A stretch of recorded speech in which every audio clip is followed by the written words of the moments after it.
Welcome back to Investing Talk Podcast. Today we're looking at Credo technology. As usual, before we start, subscribe, like, and comment to this video to support the show. And if there's a specific company you want us to look into, leave it in the comments below.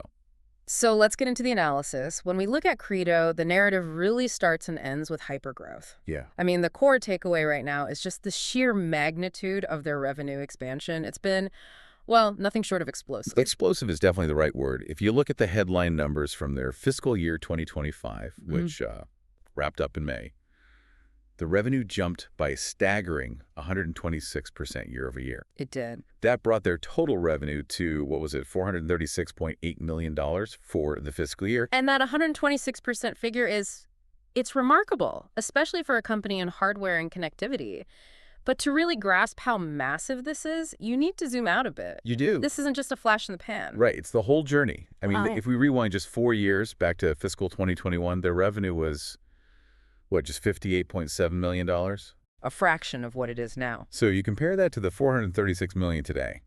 That's a 7.4 times revenue expansion in a really short amount of time. That kind of acceleration, it implies some deep fundamental changes were happening. Absolutely. And that strategic change you mentioned, that's actually the crucial underpinning of this whole growth story. Before we even get to the tech, we have to talk about a pivot they made. I remember this detail. It's critical. For listeners who might not know their history, they weren't always a product company, first and foremost, were they? Not at all. They were really heavy on IP licensing. Correct. Back in fiscal 2020, almost 70%, I think it was 69% to be exact, of their revenue came from licensing out their intellectual property. So basically collecting royalties. Exactly. But management must have realized that IP licensing, while it's high margin, it often means one-off sales. You have less control. And it exposes you to the design cycles of your customers, which can be unpredictable. Right. So the goal was to pivot towards physical products, chips, hardware, which are typically more recurring, higher volume. And more predictable. But, moving from that sort of software-like model of licensing to a tangible product model is notoriously difficult. It is. It takes totally different sales channels, logistics, everything. How they pull that off so fast? With surprising speed. I mean, by the very next year, fiscal 2021, they had already flipped the entire ratio. Wow. Product sales suddenly accounted for 63% of revenue, and IP licensing dropped to just 37%. This wasn't a minor tweak. It was a fundamental shift that aligned them perfectly with the huge demand we see today. That really proves their operational strength, Yeah. which is, vital if you're betting on a growth story like this. So, okay, let's talk about why these new products are flying off the shelf so fast. Because demand alone doesn't explain a 7.4x expansion. That tells me they're actively stealing market share. So what's their moat? What's the competitive advantage? Their key advantage is tied up in a phrase that sounds a little technical, but it's really, really strategic. It's their standard-agnostic, high-speed connectivity technology. Okay, let's unpack that. Why is being standard-agnostic so important in, the world of data centers and high-speed interconnects? Well, because data centers, particularly the huge ones run by hyperscalers or used for high-performance computing, they are incredibly diverse environments. Right, a mix of everything. A mix of everything. They use Ethernet for some things, PCIe for others, custom optical interconnects, you name it. A lot of competitors focus on just one protocol. So if a competitor sells you a chip that only supports, say, the latest Ethernet standard, and then you need to integrate a new GPU cluster that speaks a different language, you've got a problem. You have a huge headache. Exactly. Credo's solutions sort of act like a universal translator, a flexible physical layer that lets all these different technologies talk to each other at top speed with minimal latency. So that lowers the risk for the big hyperscalers who are always mixing and matching gear from different vendors. Drastically. It makes their product suite almost a default choice in these complex environments. It makes it plug and play. Which makes that growth much more defendable. And we know they're playing in a huge growing market. The total addressable market for these products is projected to go from about $2 billion in 2022 to $5 billion by 2025. It is a good tailwind. But here's where that market share story gets really interesting. Okay. The market, the TAM, grew about 2.5 times over that period. Right. 2 billion to 5 billion. Right. But Credo's revenue, as you said, grew 7.4 times. Wow. That gap is astonishing. They're accelerating at almost 3 times the rate of the market itself. That just confirms they're winning head-to-head. Okay, let's shift to the financials. Yeah. You need a lot of fuel to sustain that kind of rocket ship. The company has a substantial equity base, Yeah. a market value around $5.8 billion as of late 2024. But the big news, that was the announcement in October 2025, the huge $750 million equity distribution agreement with Goldman Sachs. That is a massive injection of capital. I mean, over 10% of their market cap when they announced it. When a company like this raises that much equity, it tells you two things. What's the first? First, management has its eyes on growth initiatives that are even bigger than what we're seeing now. It could be a big acquisition target or a huge ramp up in R&D. And the second thing? Second, it signals supreme confidence from management. They chose equity, not debt. Debt means you have fixed payments no matter what. Right. Choosing equity signals they believe the returns from this new capital will far, far outweigh the dilution costs for shareholders. They're betting on themselves big time. And that lines up perfectly with their philosophy. I mean, they're not paying a dividend, which is what you'd expect. Every dollar they make is going right back into the engine. It's the classic hallmark of a high-growth tech disruptor. They're basically saying, we can generate a much higher return for you by reinvesting this cash than if we just handed you a tiny dividend. So let's talk about how the market is pricing all this confidence.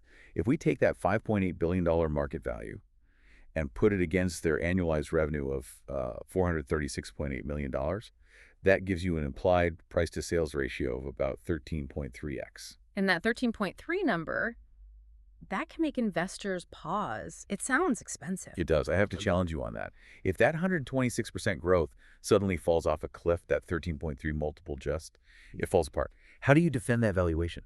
You defend it by looking at the acceleration, the market capture. If this were a company growing at, say, 20 or even 40%, then yeah, 13.3 would be wildly overvalued. Okay. But when you're growing at 126% year over year and taking market share at 3 times the rate of the market is pricing in sustained future leadership. So it's a bet that they'll keep displacing competitors. It is. For a company that's proven it can grow its top line 7.4 times in 4 years, I think that multiple is, well, reasonable, assuming the tailwinds stay strong.